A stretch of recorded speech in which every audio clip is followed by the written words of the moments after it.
hello, good evening everybody. This side Khushi from Dial Easy. Today in this video we will discuss about the fundamental duties. So basically in this video we will discuss about the introduction part of the fundamental duties. So basically what is fundamental duties in India?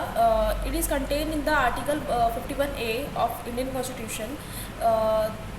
These duties have came in the Constitution after the 42nd Amendment Act 1976, and which added the 10 fundamental duties to the Indian Constitution, and 86th Amendment of 2002 later added 11 duty to the to the list जो हमारा हुआ था स्वर्ण Singh committee, उसके through ये 1973 में ये recommend किया गया था फंडामेंटल ड्यूटीज़ को, जो हमारी 86 के बाद आई थी 11 duty.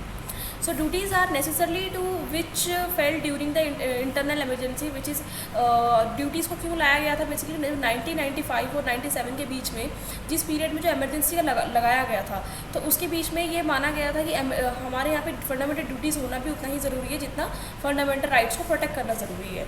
So fundamental duties are dealt with the article 51A, which is part 4A of the Indian Constitution.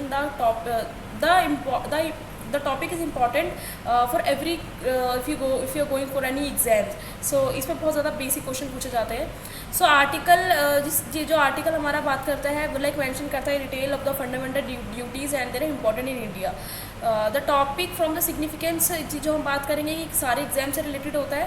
So we will discuss that in the next part. So this is the introductory part. This is the end of this video. In the next video we will discuss about the new topic.